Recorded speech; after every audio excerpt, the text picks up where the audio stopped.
Hi, I'm LeeAnn Baker. I'm the principal of LeeAnn Baker Interiors in Seattle, and we focus on high-end residential interior design. I grew up in the Pacific Northwest. My family had a cabin up in the San Juans, and we'd spend a lot of our summers up there. Basically, we get out of school and go up there.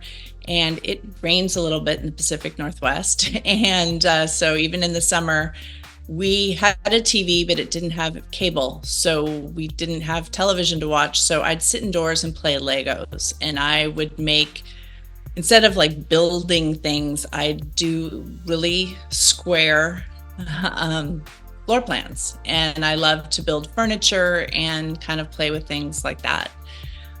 So in college, I was interested in architecture, but I didn't want to spend 5 years in Seattle to get the architectural degree. So I did art history with kind of a minor in architecture so I could go to the New York School of Interior Design, where I lived and worked in New York for 7 years and got an associate's degree there in interior design, and then worked for an architect and an interior designer, and then eventually came back to Seattle and started my own firm. Currently, there are 5 of us working full-time, but we also work with a consultant. We have hired a fractional COO and HR person to help us with the team.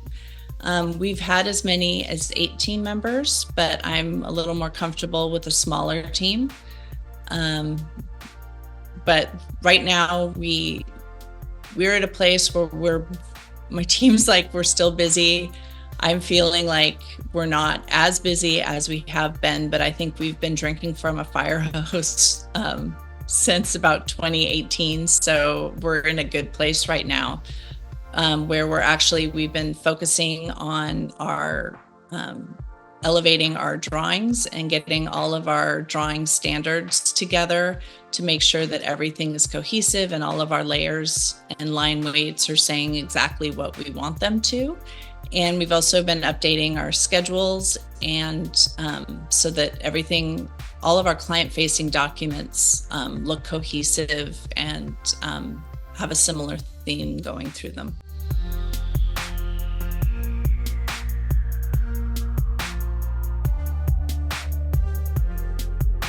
I actually went to a business conference in Cape Cod last year with the DLN, and they had a professor from Harvard Business School come and talk to us, and it was that we were studying a 500-person company, which I thought, this has nothing to do with me, but really throughout the whole thing, we realized the importance of HR, and so I started thinking, like, how could I use HR? Like, I can't afford a full-time HR person. So I started researching online, and I found someone that had kind of CFO and HR capabilities, and to hire them to help us with both, even though they hadn't really been focused on the interior design industry, just having someone that my team could go to and talk to and will help me with reviews and helps me with hiring and has even been there on Zoom when I've had to let someone go. It's incredibly helpful and makes me feel, as a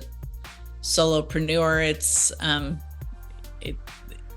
it just helps to have someone who's holding your hand through some of these more challenging times.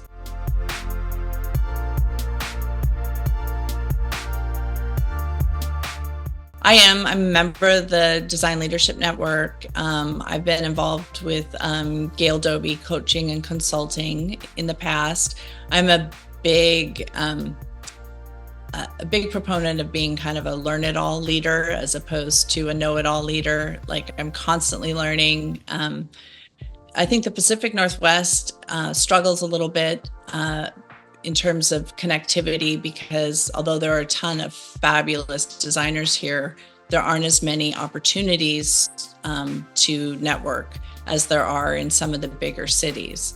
So I'm hoping that changes. I know our design center is working really hard to kind of promote new activities and things. So there's a lot of fabulous designers here, but I tend to connect with designers when I'm in other cities. I've got a couple people taking an AI class right now so that we can learn to start implementing that in a few new ways. We've been testing out the AI note taker app because we've noticed on some projects we get a lot of people, not necessarily from our team, but other team members that will make a lot of promises but not be taking very many notes. So we're finding that having the AI note taker app help jog their memory before the next meeting.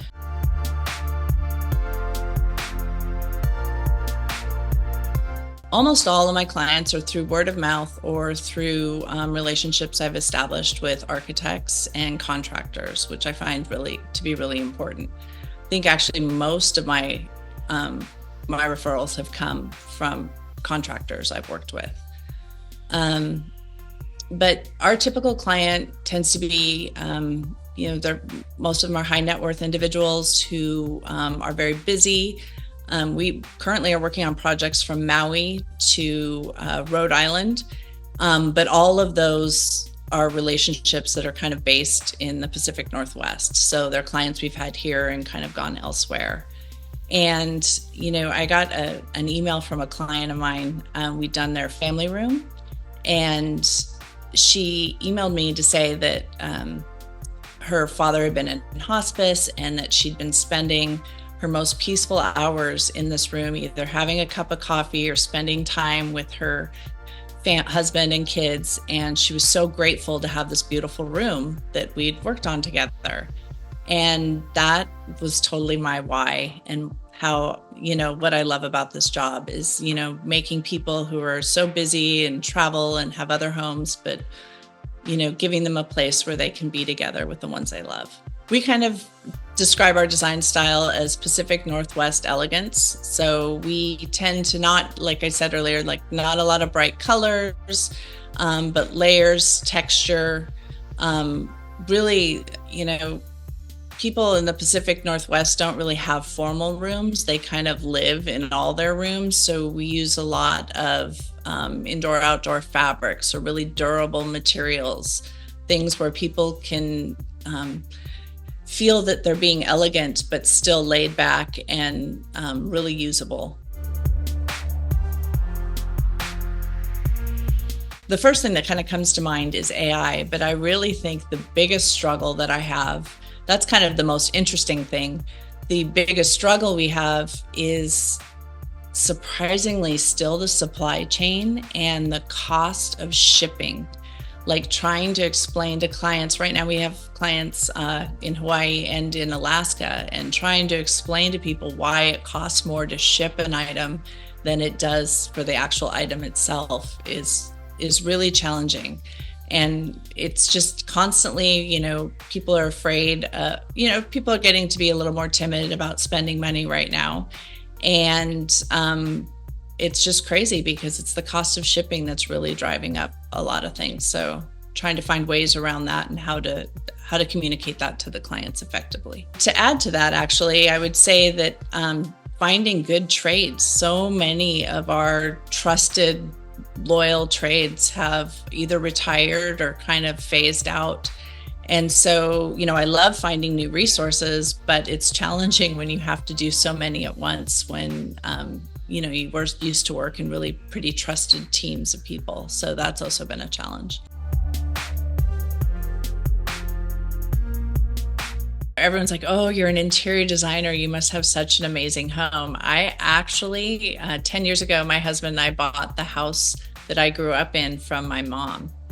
And so that's where we live. And we are slowly, although I advise to no one, doing one room at a time as we renovate the house.